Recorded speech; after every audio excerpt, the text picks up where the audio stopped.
Well, welcome viewers. Many of us suffer failure a lot. You can do the best that you can and try hard, and I'll just zoom that in a bit, and things just don't go right time and time again, and you end up in a position of hopelessness. It doesn't mean you've given up hope, but what it can mean is you've come to a conclusion, and this is what's happening to a lot of young people today. They've had to come to a conclusion that the chance of success is too far out of reach. Financially, from the majority now, it is. Most wages just don't align with the wage rises, didn't align with the increase in the cost of things, particularly housing. So here's 10 keys that I've just thought up for responding well when you fail. Number 1, accept the reality. Don't waste energy denying or hiding the failure. Acknowledge it honestly. One of the beauties of the YouTube page that I've got is it was always for therapy. It was never something that I set out to try and use as a form of success. It was a means of being able, just back there, I'd say it was a means. Sorry viewers. It was a means of therapy for me, where I could share things that were on my heart from the Bible and that. And I never had really any intention to try and monetize it, and thank God I didn't, because I'd be broke. What have I got? 3,200 and something videos over the period of 3 years on one channel. I got 250 subscribers in the first month, and then sat with no more subscribers for 2.5 years. I don't know what was going on there, but it wasn't a lack of production. I got 250 in the first month, and then all of a sudden it stopped. I've got another channel, the first channel, ProTheologist, which has been going since I think 2012. What's that, 11 years? It's got over 4,000 videos and only 1,700 or 1,800 followers. So I had to accept straight away at some point that I wasn't a very good speaker, or so you can say, well, YouTube shadow banned the channel or whatever. I've seen people with 80 videos that have got 1 million followers. A lot of it comes down to popularity as well. When you're just an unknown entity, doesn't matter what your experience is or what you've been through or what you've gone through, people aren't usually going to be interested in someone that's not a celebrity.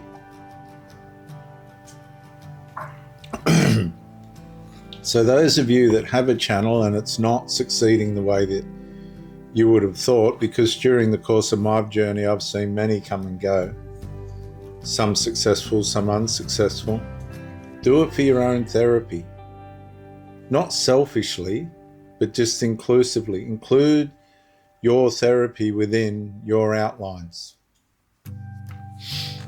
Number 2, control your emotions. Disappointments are natural, but it's natural. But avoid making decisions in anger, fear, or embarrassment. As a brickie, I've had so many builders not pay. time after, great job, fantastic job, yeah, no worries. A month later, are you going to pay? No, we're not going to pay. All the time. I've gotten to the point now where I shut the business just this year because psychologically professionally it was just too abusive, and I thought I don't want to subject myself to that anymore. So I give that away. But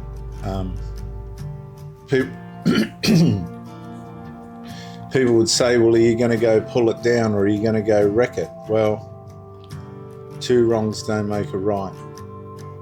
Control your emotions. Confront the issue. If it doesn't go, stay out of the courts. Don't go to court.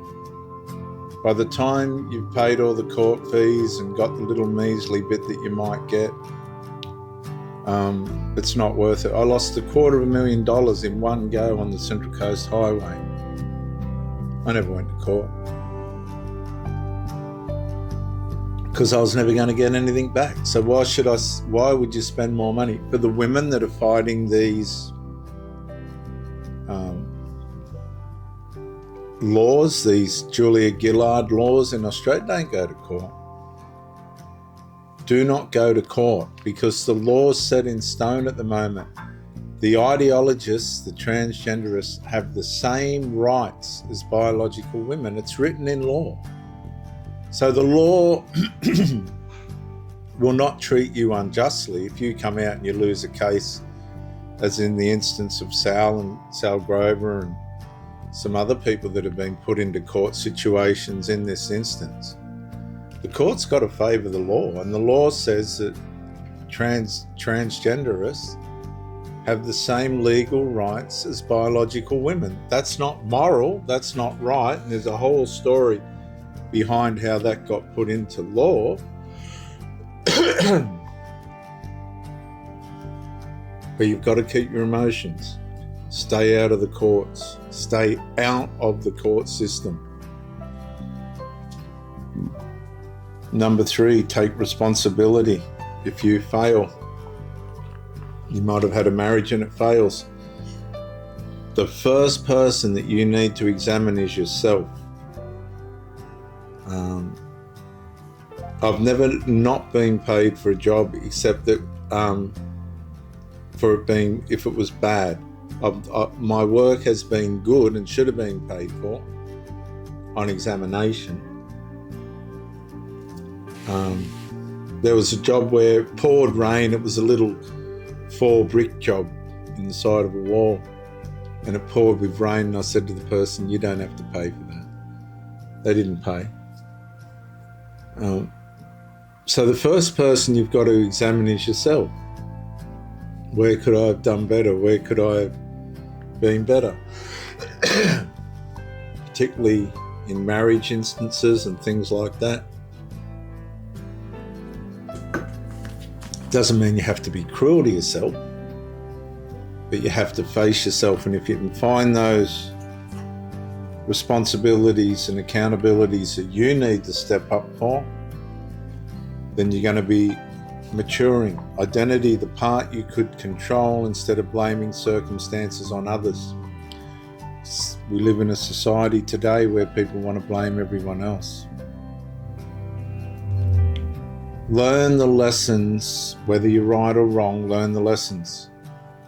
Ask, what is this experience teaching me that success couldn't? What is this experience teaching me, this failure teaching me that success couldn't? Well, for people with an ego, failure is something that we don't want to face. But if you face failure, even if you're right in that failure, like take sport now, you've got the bunker in NRL and all that, and they still get it wrong, which means they can change the result of the game. And by rights, you should have won, but because of a wrong call, you lost. Learn the lesson. Learn that that's part of the territory. That's just part of the territory. You've got no control over that. In other words, we live in a world that will not always go your way. Number 5, separate failure from identity. Now, unless you've done absolutely something terribly wrong, deliberately, and you've gotten in trouble for it, well, that is part of your identity. But if failure is something that's just been consequential without a deliberate attempt to be a failure, then separate it from your identity. You experienced a failure, but you're not a failure. If you try and rob a bank and you get caught, you're a failure. Not because you didn't get away, but because you did it in the first place. There are situations that we put ourselves in that we fail at, that we should never have done. We should have thought of it, should never even been done. Number 6, adjust your strategy.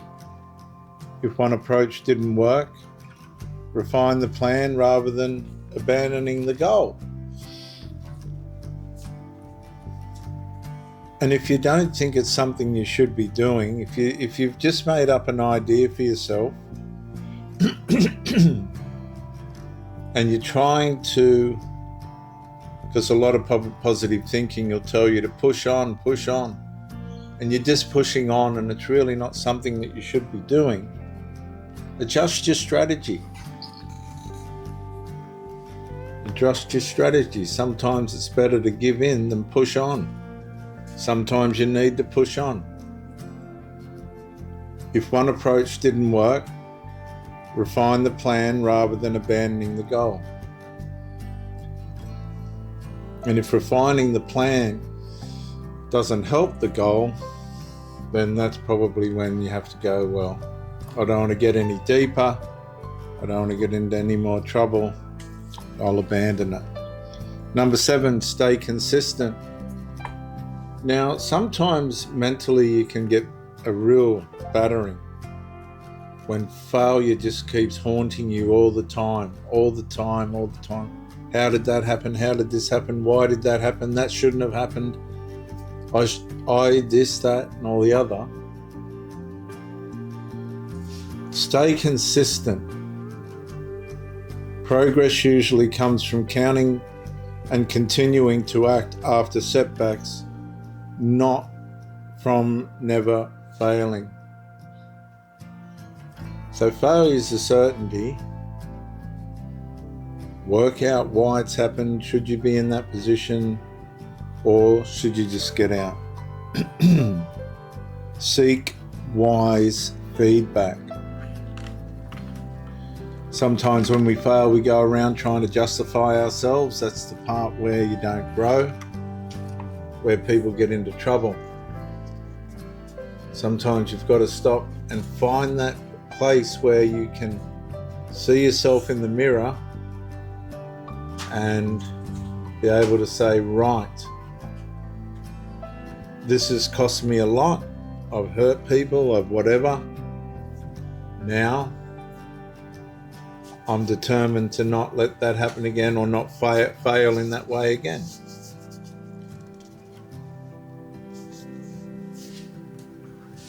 Keep the long view. One setback rarely determines the outcome of a lifetime of effort. Again, this comes down to purpose, where you should be, where you shouldn't be. Tammy, can you turn that off? Where you should be, where you shouldn't be. But one setback's not usually a good enough reason to give in. If something continues to happen against you and in an unnatural way, you keep failing at it, that might be time to say nah, and end it as cleanly as you can. But one setback is not enough for you to go, well, it may not necessarily be the indication of a fail. Number 10, begin again quickly, but begin again with the right thing.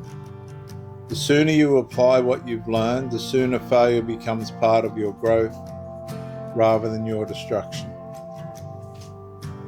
And a simple principle to remember is, and you've all heard this, failure is not final unless you stop learning, stop adapting, and stop trying. So what I want to say is everybody is going to feel at some point like a failure, whether it's legit or not.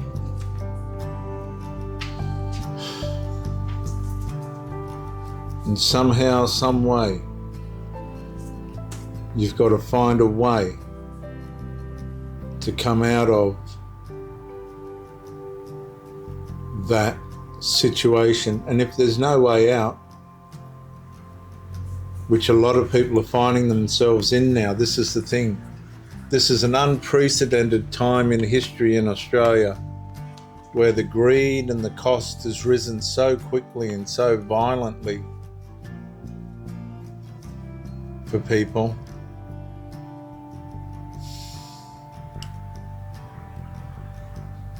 That for some people there's no way out. It's like a prison sentence. They're in a system where they can't afford it. They're in a system where it just keeps pushing them back. They're not going to be able to find their way out. No matter how hard they try, the money's not going to be enough.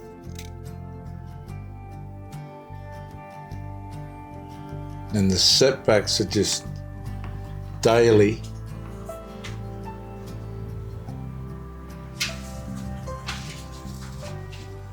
Hopefully you can find a way out. But right now in Australia, it is not. Actually, I would say Australia has become, for many, a third world country, an impossibility, a place where failure is at the heels of those less fortunate in our communities. I'm Dr. JWA, bye for now.